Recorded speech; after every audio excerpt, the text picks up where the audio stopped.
Hey friends, this is Reverend Jerry, the People's Priest, aka Father Jerry, and I'm coming to you today with another Lenten reflection for our series called Keeping Lent Light, L-I-T-E, with Light, L-I-G-H-T, with the purpose of really lifting up the importance of doing things in the world and being in the world in certain ways that really help to lighten the load, to make the burden of the poor and targeted communities in our world a little bit less burdensome by using our power and our privilege wherever we are to live more intentionally in the world as agents of peace and artisans of a new horizon that is one of justice, compassion, and radical solidarity. And this week, as we've ended the second week of Lent, and we're currently in the third week of Lent, we'll be sliding into the fourth week in a few days, and then Holy Week will be upon us pretty soon, then Easter, and then a new liturgical cycle continues, and we're in this season of Easter for a little while. And I really wanted to talk about a particular part of the Holy Week narrative that I always found very interesting. When Jesus is going along the way from to Calvary, he's carrying his cross. He was beaten, he was tortured, he was ridiculed, he was despised, and he was physically and probably spiritually broken and just tired and exhausted, and was carrying not just the weight of the cross, but the weight of the world, the weight of selfishness, the weight of greed, the weight of corruption, all emblems or symbols, rather, or I should say the cross representing all of those negative human qualities. And along the way, the soldiers, not out of compassion or pity for Jesus, but out of sheer sadistic pleasure, saw that Jesus probably would not have made it to Calvary. He was very weak, he was very vulnerable, and he could die along the way. And they were not having that. They didn't want him to die along the way. They wanted him to die as the criminal that they thought he was, with the two other people who were going to be at Calvary with him. And that everybody should see him die in pain and agony on the cross. So what did they do? They went into the crowd, they pulled somebody out, and they told this guy, carry the cross with him. Notice that Simon the Cyrenian did not take the cross from Jesus. He was asked to help carry the cross. So he lifted up some of the weight of the cross so that Jesus did not have to carry all of the weight of the cross upon his shoulders, but he took a portion of it. And so as we continue our Lenten season, entering into Holy Week, the Holy Week narrative, and ultimately entering into the season of Easter and Resurrection Sunday, whatever the resurrection means for you in your journey of faith, I want to propose to us that one of the ways that we can make Lent light, with light, is to be a Simon. To be a Simon. Where in the world are the people of God carrying the burdens of selfishness, carrying the burdens of greed, of corruption?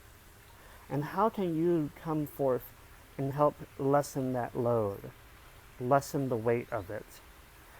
I live in a state where we went from 2 weeks without heat or power. Many people lost lives, and are also in current states where, in certain current situations where, because of the damage of broken pipes and going without power for so long and without heat, the damage is can't be resolved. A lot of people have just abandoned their homes and have left to go other places. And yet, even though we are still recovering from that, and many people still don't have water, the state deemed that it was acceptable to 100% be back open to pre-COVID protocols, and nobody is mandated to wear masks.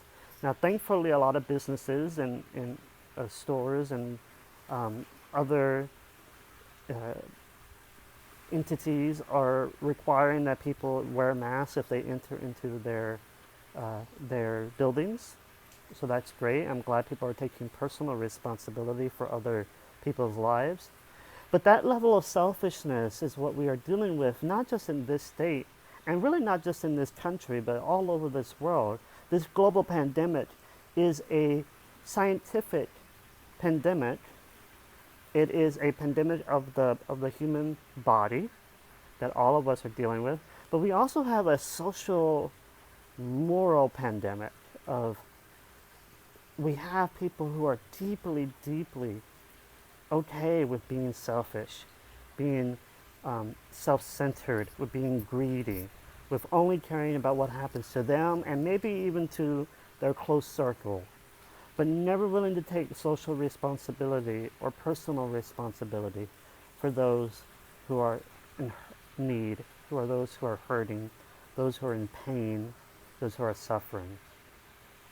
So if you are going to be a Simon of the world during Lent and hopefully every day of your life, keep this in mind. This is a way to practice not being selfish, of not being greedy. You can lessen the amount of weight that the people of God have to be carrying right now by choosing to eat more plant-based foods, by choosing to be more conscious about who you vote for in elections, locally and statewide and nationally, not just focusing on every 4 years when somebody else comes into the White House. Knowing who your state and local state senators and representatives are, but also volunteering time so that your heart can be broken open by seeing the struggles of the people of God in your local community. And how are you practicing radical solidarity in your life? Radical solidarity means that you see yourself not as better or on a different plane, but rather on the same level as each person, and choose to link arms together and say that salvation will come to both of us together. Salvation comes together. Salvation happens through solidarity. So be a Simon of this world today, and as we go through this Lenten season on to Easter and Holy Week, but also be a Simon every day. Be somebody that dares to help lessen the load of the people of God. And together we can make a more better, a more holy, a more beautiful world. And dear friends, remember that life is short. We do not have much time to gladden the hearts of those who journey with us. So be swift to love, make haste to be kind, and be a Simon this week and each day. Thank you for watching. Please like, comment, and subscribe, and share with your friends. Many blessings. Bye-bye, y'all.